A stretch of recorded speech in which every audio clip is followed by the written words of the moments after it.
A colonização portuguesa na América.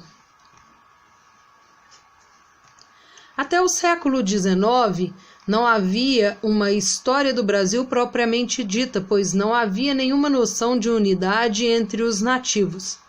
Havia um império português formado por uma metrópole, que era Portugal, e muitos territórios coloniais espalhados pela América, Ásia e África.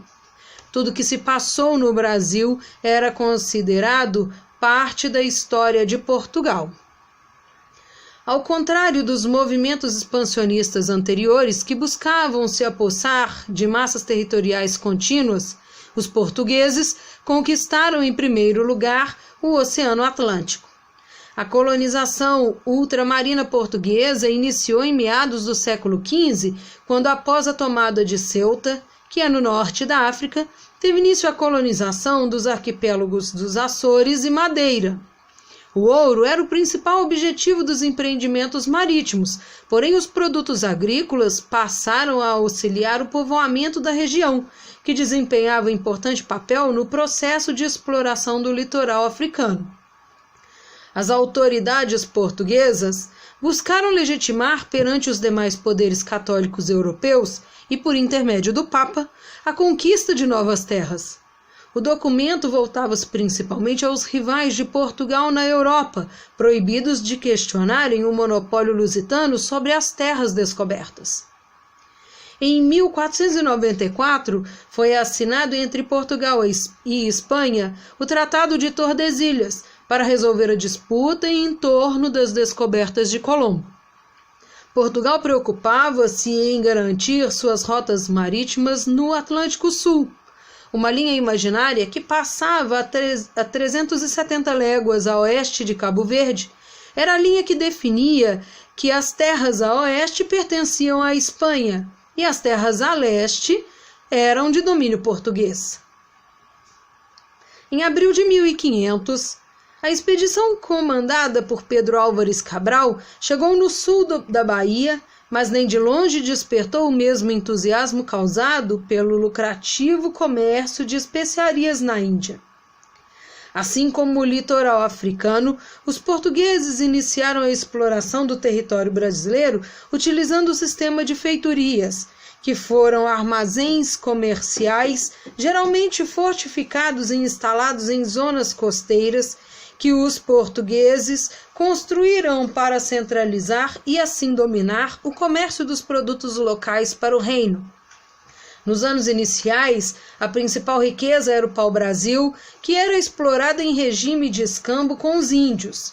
Com isso era extraído um corante já utilizado na Europa para tingimento dos tecidos. Nos primeiros anos após a conquista portuguesa, a costa brasileira era constantemente visitada por mercadores marinheiros franceses, holandeses e ingleses, também interessados no corante vermelho para as manufaturas têxteis do norte da Europa. A saída encontrada pelo rei português para manter o controle do território foi criar o sistema de capitanias hereditárias em 1530, mas já testadas na Ilha de Madeira e dos Açores, depois em Cabo Verde e São Tomé. O rei doava uma faixa de terra a um súdito que recebia o título de donatário. A posse era hereditária. Em tese, as terras doadas eram propriedades do rei, mas o donatário tinha a posse da terra e dispunha de todos os poderes políticos e judiciais sobre ela. Em contrapartida, o donatário deveria garantir a defesa militar da capitania e estabelecer boas relações com a população indígena e missionária.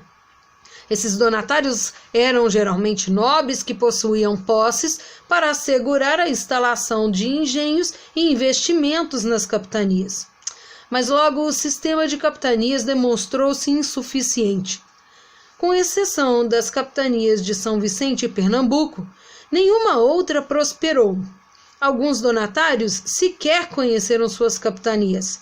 Conflitos entre os nativos e os colonos portugueses, a distância e a dificuldade de comunicação entre as capitanias e a falta de conhecimento e recurso de alguns donatários foram também alguns motivos que ocasionaram o fracasso destas capitanias. O fracasso do sistema de capitanias impulsionou a centralização administrativa em 1548 e foi criado o governo geral, sediado na Baía de Todos os Santos, que foi convertida em capitania especial por ser considerada estratégica devido à sua posição geográfica privilegiada, seu porto e sua facilidade de comunicação com a Europa. Logo, Salvador desfrutou a condição de capital do Brasil, pelo menos até 1763.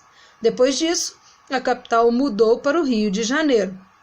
Tomé de Souza foi o primeiro governador-geral, que chegou ao Brasil em 1549, trazendo sua vasta experiência ultramarina. Com eles vieram os primeiros missionários jesuítas, chefiados por Manuel de Nóbrega. No contexto da reforma religiosa, os jesuítas encaravam a América como um campo de expansão da Igreja Católica.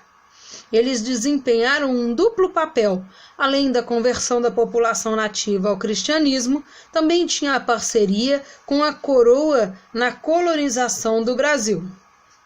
Durante o governo de Tomé de Souza, a colonização portuguesa na América começava a prosperar com a chegada dos escravos africanos para trabalharem nas lavouras de açúcar. As primeiras referências à produção açucareira no Brasil datam da década de 1930, com o estabelecimento dos engenhos em São Vicente, em Pernambuco.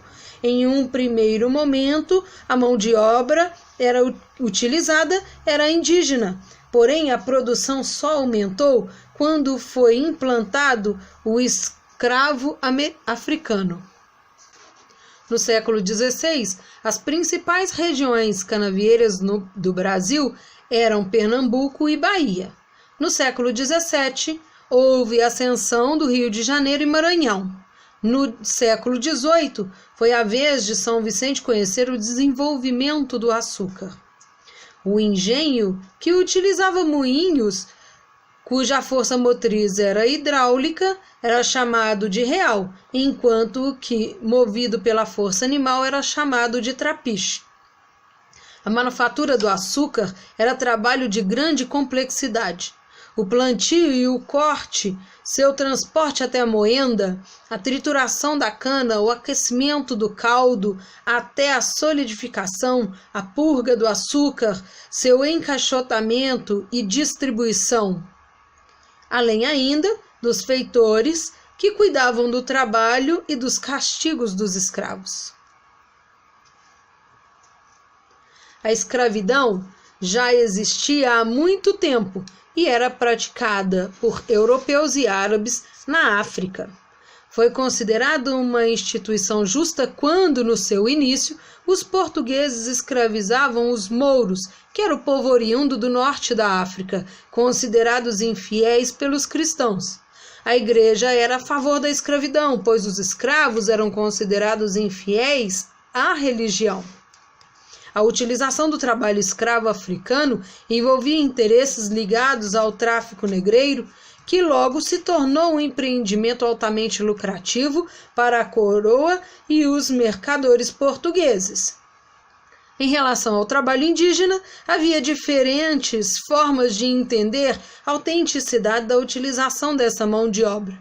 Existiam diversas interpretações da lei metropolitana que regulavam as relações com os indígenas e, assim, foram se moldando as relações de colonos, jesuítas, funcionários metropolitanos com os povos nativos.